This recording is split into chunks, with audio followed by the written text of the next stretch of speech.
selected to manage our affairs must not be seen to be mismanaging our affairs.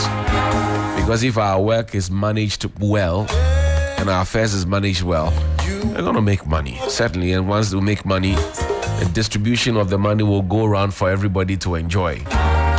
So it must not be the game as it's always been. It must be a different ball game altogether. And I'm sure that we are united forever in that thought. So I invite you on this Workers' Day. This is a song from me to you. It's a remake of the original by E.T. Mensah, I think. Yeah? I'm not getting it wrong. E.T. Mensah or Kim Bruce, I'll find out. I've forgotten. It's been a long time since I entered that old music library my father left for me. Yes, but this is Barry Mamu and the Osaberima Big Band. Bano, Victor Day, a full orchestra, doing what they can do with a song that's old, making it sound new. Enjoy.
And we want you to dine with your mama. This Mother's Day is going to be exciting. Trust me, it's going to be very refreshing. It's going to be sweet, sweet, sweet, sweet, sweet. Dine with mama. A time with your mothers are the moments to keep your experiences to treasure. So why don't you join us on the journey of love, laughter, and a grand celebration as we honor the most selfless, caring, and amazing mothers in our lives, our moms, as we call them. I call mine comfort. On May 11, 2025, don't miss out on the wonderful opportunity to celebrate your mother the way you should at the TV3 and 3FM's Dining with Mama event at the luxurious Airport View Hotel. Give your mom the royal treatment she deserves. Join us for a spectacular Mother's Day celebration featuring live band music, celebrity performances, photo sessions, delicious food, and thrilling games and exciting giveaways.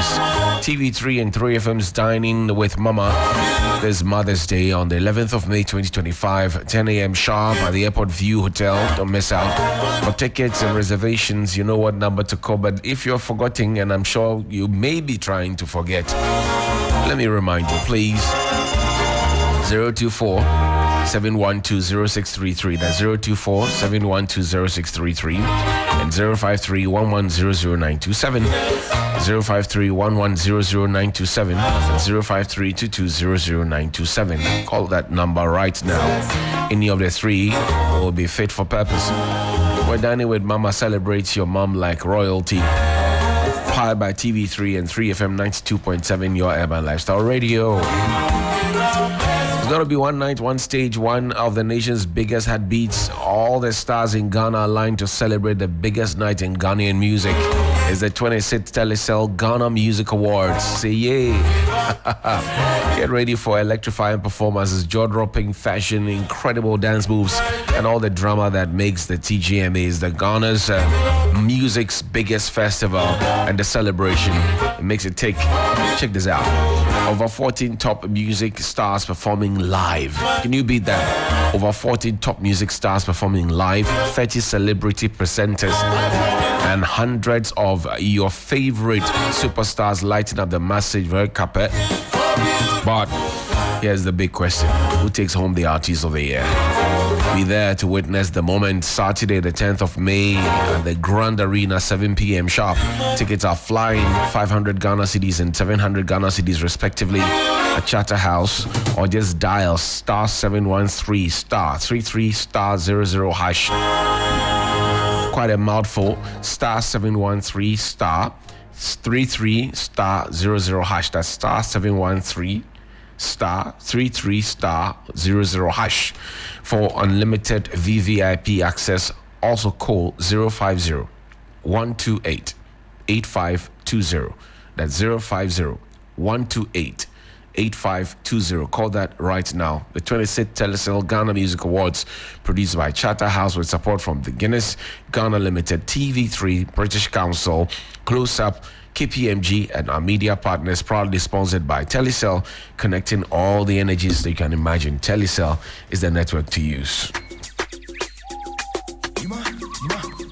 Sorry, Aliachi.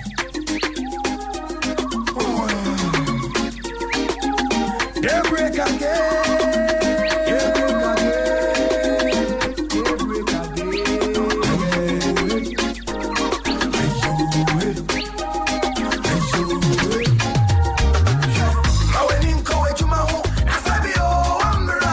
Let's go on to the phone lines now, and we told you we'll be talking to some of our hardworking men and women in this country. We begin off with Edward Kareweze with General Agricultural Workers Union. Edward, good morning. Thank you for your time and happy Workers' Day to you. Yeah, good morning, sir.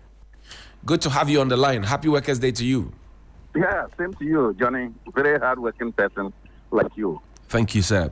Now, the Ghanaian workers have concerns. From your quarters, what concerns are we talking about? Well, there are many, but we can put them broadly. Ghanaian workers are concerned about their low wages. Wage is one big concern of workers. It stands alone. And then that is the family budget. You know, it's not meant for the worker alone. So it's when wages are low, then of course it affects the entire well-being of the family. So wages is one. The other one has to do with which we'll call other conditions of service. You know, the worker must sleep somewhere and comes to work. And if you look at today, the accommodation challenges facing workers in Ghana is so huge. Workers today have been driven out of their work environment. If you look at all the houses, the places like you talk about rich cantonments, all those places were meant to house workers. Today, all those areas have been sold to private people, and workers are now living as far as Mr. Kasua, Dodua. You talk about Michelle Camp, even that's a Tema area. So accommodation is a very huge thing for workers. Then the other one has to do with participation in workers. In decision making at the workplace. You know, given the nature of work today, we have allowed our economy to be taken over by these foreigners who have come, and then they are treating Ghanaians like they are commodities. You know, workers are not commodities. Workers. So certainly, that is what is happening. I see. And so these are the major things that are facing Ghanaians. Now, some workers have blamed you, the union leaders, and suggested that the last time you had the opportunity to meet with the president of the day, you agreed to 10% of salary increment because we're told that the whole country needs to bounce back, etc. They say you could have done more than that. What do you say to that? Well, certainly, I think it's a legitimate concern. If you look at the 10%, 10% cannot be any increment that will be able to support the Ghanaian worker. But, you know, we also have to appreciate that we are negotiating in context. And when we talk about context, no. I'm trying to enter here and the police are. Oh, sorry about that. Please, I was talking to you. I am the union, and they don't want to go, and I'm going to do the place is true. No. I have come out and I've come in and gone out. I know them. Yes, I have. Okay. I see. The policeman is refusing to allow you to enter. Oh, I have. Why? I see. It's our day. You know, this is the power of the union. Mm-hmm. It's our day. Yes. I see. So wrap up for me there. Then, so 10% you could have gotten more, but why did you not push for more? You're not forget me. Go. Yeah. Hello. Okay. So so we indeed actually accepted the 10%, not because it was satisfactory, but of course it is also part of our contribution, you know, to the economy. Now, when we sacrifice this way, we expect our leaders, our managers to also sacrifice, you know. But if after sacrificing by taking only 10%, they live a life that is not recognizing that the economy is difficult, then of course that is where we get disappointed. But as workers, we have always been contributing to the building of this economy. We contribute fiscally, we contribute economically. We also, even to the peril of our life, we do contribute to keep this country moving forward. I see. Mr. Karu, I want to thank you very much indeed, and happy Workers' Day to all the members of GAU. We're grateful. And I'm sorry for the disruption. Don't worry. It's part of it. Our radio is realism and relativity, so we will listen to it. Thank you. Pleasure. Dr. Joseph Obing is the Chief Servant at GUTA, Ghana Union of Traders Association. Doc, good morning and happy Workers' Day to you. Good morning. What thoughts are running through your mind today as we celebrate Workers' Day one more time? Yeah, first of all, I would like to congratulate our labor force, the country, for whatever effort they are doing to sustain productivity in the country. But then also, I want us to use the event or the occasion to ponder or reflect upon our labor force and what they are able to do in terms of productivity and regenerating employment. I think employment is stagnant, productivity is stagnant. We are not able to regenerate wealth through our labor force as we can see in the economy. So this is the area that we have to think about. How are we going to evaluate this to see how labor force can turn all these things around? For me, it is important that we put it on the scale to see how the performances have been. We have been celebrating our labor force all this time, and we are not even comparing it with productivity and all that. It doesn't augur well. We have to see whether the demands of wage increase and all that commensurate with the productivity that we so seek, the wealth generation that we seek. For me, that is important. How are we going to give some ethics or try to provide some skills, all these things that will make sure, because I've always said that the Ghanaian labor force are unemployable because they lack so many things, including the ethics that I was talking about, right, and then the skills that they need to enhance on productivity.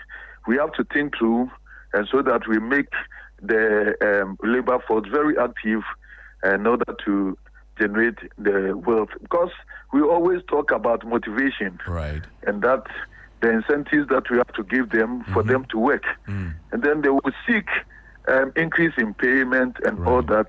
Right. That is never being benchmarked with the productivity that they turn. If we do not do that and make sure that they turn out to produce before they can also demand something, then we will just be dancing around the circle. But are your people, your constituency, ready to learn the skills that you say are absent so that they are at par with other labor forces out there in the world so that they could earn more? In our thought, what is needed is that we, the employers, we, the owners of the business, are training them on entrepreneurship. And this thing, they get it for free because they learn under us, the trading that we do, the manufacturing that we do, and other things. What is left with them is how to even learn the ethics of working. So I've always said that the moral fiber of the Ghanaian society have broken. That they do not think about making sure that the work should grow before they get their worth. They always think about their pocket, and then the stealing and other things that go to undermine businesses is just too much. And that our workforce or our labor need orientation. You see, so if you ask any business owner, these are the things that they are going to talk about: the work ethics, and the fact that they are not there for the business, but to line up their own pocket, whether business is booming or not. Final one to you: from taxation to production, is it still a reality? How soon can it be rolled out? And what do we need to be thinking about in terms of trying to roll that out? You cannot overtax you cannot overtax the produce of your industries, and that is not how to go. The outcome of your productivity should be competitive, because we are in a competitive world, and that if you overprice the produce that comes of your production because of excessive taxation and all that, it means that you are out. You shoot yourself in the foot. And so we do everything. You look at the recent increase in the electricity tariff of 14 point something percent and all that, it doesn't augur well. It shoots industrialization efforts by government in the foot, and it doesn't help because any investor that you try to woo to Ghana first demands the cost of the unit cost of electricity, and if you mention it, then they back out.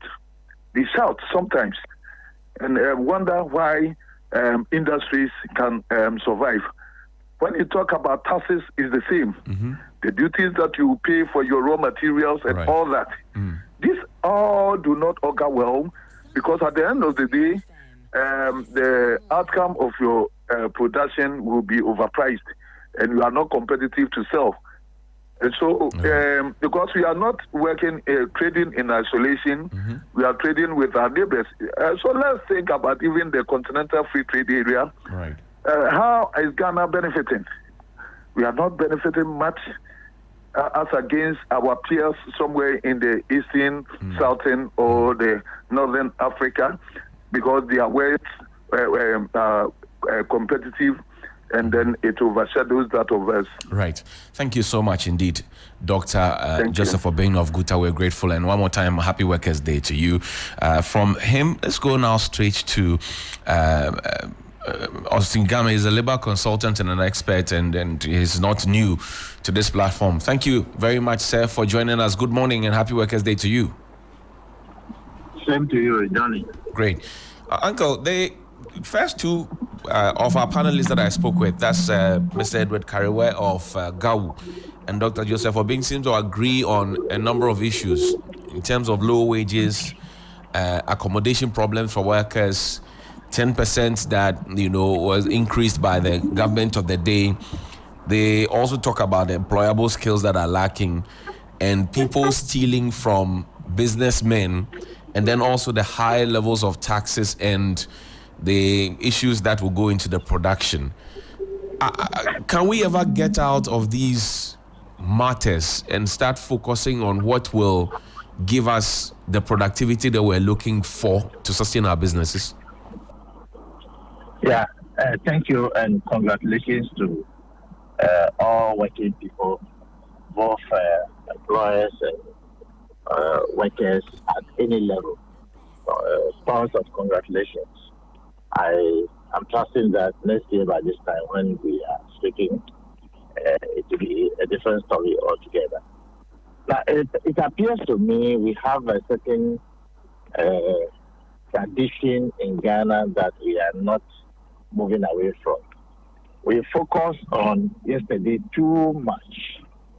We all go to church, as many people, and we sing a song. Yesterday is gone. We are in another day. And yet, when we get together, we harp only on yesterday.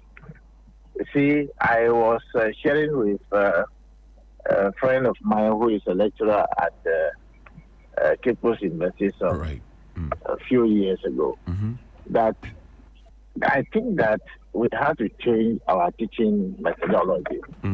If you are teaching and you keep on dwelling on SWOT analysis, such as strengths and weaknesses, opportunities and threats.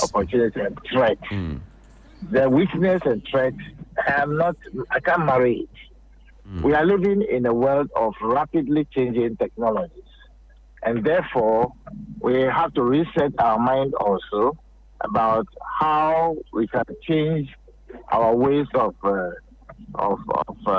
learning and teaching. You see, why don't you focus on our strengths? What are we doing well? How can we do it better? How can we do it best? How can we be excellent in it? How can we partner with other people of like mind, within and without, to produce more, generate more, and have leaders who are virtually incorruptible to lead this nation and to lead our various workplaces and so forth and so on. So I think that, yes, there is opportunity. We have a lot of opportunity. What we are doing so far, that is the standard we have. Can we do it better? Yes. Can we do it excellent?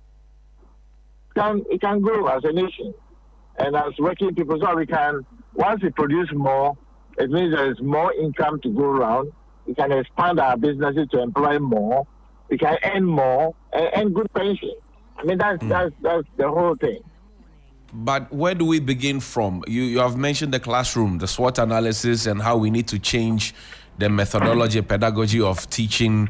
But we have also always spoken about the gap between industry and the academia. I mean, unionists have mentioned it. You have had lecturers say same. You have had employers say same. But it doesn't look like that symbiotic relationship is getting any better. Or am I wrong? Not entirely wrong, but we don't have, let's be very honest, and I must be open with all apology to everybody listening to you and I. We don't have too many people. Once a while, after some 30 years or so, God grant us grace, we have one genius person around. We are all not the same. The figures are not the same. Yes, it's happening. I myself, I teach those doing masters at Legon, those doing industrial relations in Legon, those doing masters. Right. And I teach them practical things, something that is not in any book, something that is not available, something that is not on the menu, because I've had a stint in from Gold Coast to Ghana. I've seen so many things. I've listened to my parents. I've kept some of the notes, and I connect it to today and realize that no, we are lagging behind. So I've opened up, even though I'm reasonably of age. This year I'll be 76. Congratulations. Yet, thank you. Yet I go and teach for 3 hours non-stop and give them, a lot of exercises and support, and even do a follow-up with some of them as individuals in my own consultancy, so that they can become better. I don't need to know anybody to be of help to the person. Right. I don't care where you come from. So I think that is important. Industry players who think they have the capacity to offer something, we should not wait till we all depart and the country is left vulnerable. Because the world is changing, and it's rapidly changing, minute by minute. And so if we want to be part of the world, and our people should not be too eager talking about we want to be paid the whole world income. No, we should not be too eager. Right. We should be very eager about how can we be productive, and the employers must be honest to share with us part of the profit. That is what we must do. Now, there's also the concern about the age of retirement. You talk about experience and the wealth of it. There's a concern about the age of retirement. There are two sides to the coin, whether it should be reduced from the present 60 to 55 or whether it should be increased from the present 60 to 70. What are your thoughts, sir? Well, to be honest with you, I am not a fan of that call. We have a growing youthful population that are very eager to also work. I can see the government trying to create opportunity, like was done yesterday, for people to be able to become masters of their own, but it's also employment. They can veer off into the public sector or the private sector as well, not only the informal so-called sector. That said, we should not be eager to increase the retirement age to 70. I formed part of the team that wrote the pension scheme. So we did a little study, including a actuarial study, to be sure that the 60 years, if someone should work for even 15 years, and we are very productive as a nation and as a unit, we can still pay people a fair amount of money during pension time. So I don't think that people who are very eager, demanding that they should we should have an increase in the age, they should stop from desist from saying that. They should Great. stop it completely. As I've told you, I am of age and I'm working. I'm very active. Everybody should learn to take good care of himself, not to be open to indulging in things that they may not be able to make even some savings. They may not be able to keep their families, intact and keep on working until the day you die. Keep on working. You don't have to retire. Right. And you must be on your own. When you retire, the assumption is that you have gained tremendous experience. So they must open up and learn, generate the skills, keep it up, and when you retire, you can still offer service to the nation, not because you want contract, but because you can set up your own small unit and offer services and help the youth. You will still earn some income out of it. Right. I don't need to be a burden on society. Or what I think I know is needed anywhere in the world. I go to Virgin Islands University to teach a faculty of people. Today, I do that. So why should people be bereft of ideas until when they retire, they have become a burden on society and themselves? I don't think so. Unless you are not healthy. If you are not healthy, and even that, pray and trust God that you will be able to live. I don't drink. I don't drink for 55 years. I've never taken an alcoholic beverage. Neither do I know any woman outside my wife. And therefore, you must keep a healthy, simple life and don't become a burden on yourself and the society when you retire. I don't think we should increase it. We should maintain the system. Speaking of being a burden on society, you find people go to work, they retire at 60, and then they get to the bank, they are giving what used to be the lump sum, and then they sit down and some weep uncontrollably. How do we fix that so that while the worker is busy working every day, waking up, staying through traffic, bad roads, etc., doesn't come to the point where after serving his or her motherland will now sit down to weep uncontrollably? How do we control that? To be honest with you, we have opportunities in Ghana. We are not taking advantage of it. The pension thing I mentioned, that's why we introduced the second tier. That's why we introduced the third tier. If they are working, if we are all contributing our quota, and SNIT is doing, I think they are rediscovering themselves. If they can invest wisely, if the board of directors that would be on the SNIT board would put together very credible objectives and strategies and get the working people to be productive and not just put people there to be paying themselves, but would do a good job and pay themselves also well. I think that with the second tier, which is also mandatory, if employers will be honest in paying the money that is due the working people to the fund managers, and they will also invest it wisely, when the people retire, they will not become a burden. Because our study shows that even a laborer, even at the time we were writing the pension scheme in 2006, thereabout, even a laborer who earned just the barest minimum would have been taking a lump sum of 10,000 cedis after 15 years contribution. So people can earn well if they retire. And when you collect the money, don't go and sit down with some useless girl at a motor joint and misuse the money and drink Guinness and beer and apatashi. And then when you finish, you go and become a burden on your wife and the rest of your children. Let's be honest, and it means our churches also have a part to play.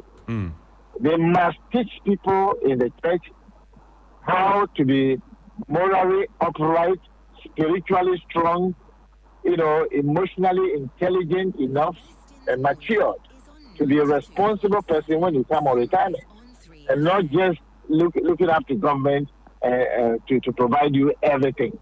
We cannot be a society like that. Now, again, the conversation about the age of retirement. And sometimes when it's people are due for retirement, they say, oh, we want a contract extension because there's something that I went to learn at conference A and B that must be passed on to the people. Then in another instance, say, okay, well, this person has some expertise that we don't have an immediate replacement for. But then you find also that some say, oh, Charlie, I haven't finished my project, so I want like 2 years so I can stay here and finish my project. I'm sure these things have come onto your table many times as a labor consultant. Again, how do we scale this hurdle? Well, to be honest with you, I see people who collect their lump sum and some kind of benefit from it and now begin to use it to buy land and to start projects which gets to halfway, and they live in uncompleted buildings for the rest of their life. And when they finish, their children are unable to continue. They are forced to sell it to somebody at a cheap cost, and they themselves are on the way to dying. So, the reality is that, again, education.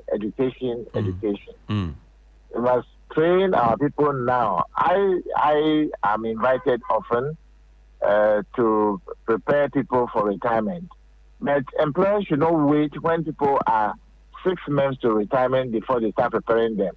Start preparing the people from day one they start working, so that they will learn to either save, they will learn to put money together instead of wasting it on frivolous and useless things. They will learn to put the money together no matter what it is. Gradually, they'll be able to buy a piece of land. Gradually, they'll be able to start life and building. By the time they are of age to come on retirement, they would have finished their 2 or 3 bedroom house. And they will not be a begging on their children and the society at large. So I think sometimes maybe it's the people they engage. People think that you must only go to a certain professor, so and so. I believe in them. They are nice people. They are doing well. Right. But we have varying experiences. Get people who have lived a certain kind of life and who are available to assist you to be able to research your own agenda and live a prosperous life as you wait for your time. Mr. Ozingame, thank you very much indeed, Big Uncle, for your thoughts and nuggets of wisdom this morning. As always, it's a pleasure talking to you, sir. I'm grateful. And happy 75th in advance to you. Thank you. God bless. Yes, sir.